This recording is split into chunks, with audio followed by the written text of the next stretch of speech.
Une page pour voir ou revoir le théorème de Thalès.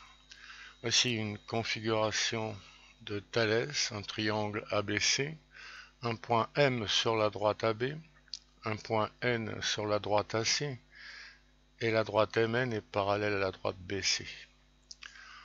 On peut déplacer les points M et N.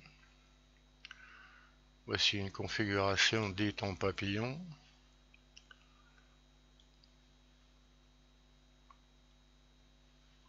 On peut déplacer les points ABC.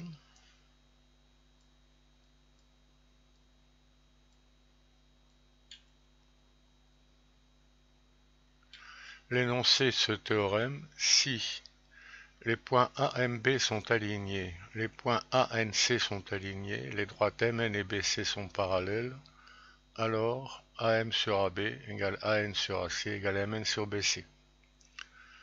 Un exercice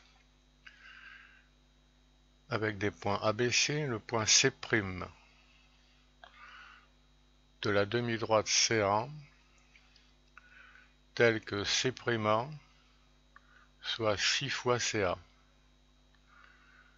Le milieu I du segment AC', le milieu K du segment BC' et le point d'intersection M de la droite AB avec CK. Question, que dire du point M quand le point C est déplacé? Alors on peut faire des figures sur papier ou au tableau et essayer de répondre à cette question. Avec la géométrie dite dynamique ici, on voit tout de suite que le point M semble fixe et c'est ce que on se propose de démontrer. Démonstration donc. I est le milieu de AC' et K est le milieu de BC'. Ce sont des données. Chaque affirmation doit être justifiée par une donnée ou un résultat de cours. Donc les côtés IK et AB sont parallèles et IK sur AB c'est 1,5, d'après le théorème dit des milieux qu'on rappelle ici.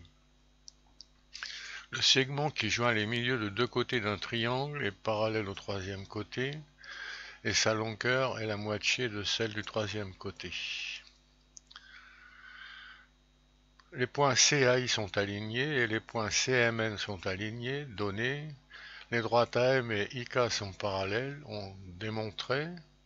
Donc AM sur IK égale CA sur CI d'après le théorème de Thalès qu'on vient de revoir et qu'on peut faire apparaître ici sur ce dessin. Or, CI égale CA plus AI, CA plus C'A sur 2 d'après une donnée, CA plus 3CA d'après une autre donnée.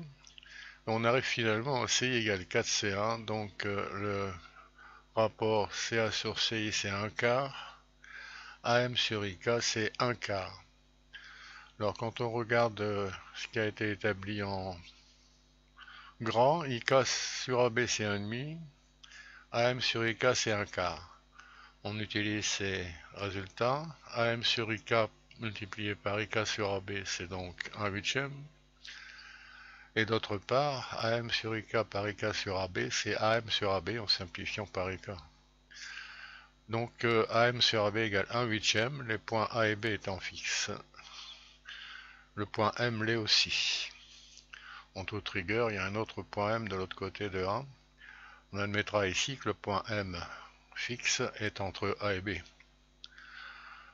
On trouvera sur la chaîne YouTube une playlist consacrée au théorème de Thalès. En particulier, il y a une démonstration et d'autres exemples. Pour atteindre ce flash interactif, cliquez sur le lien qui est sous la vidéo.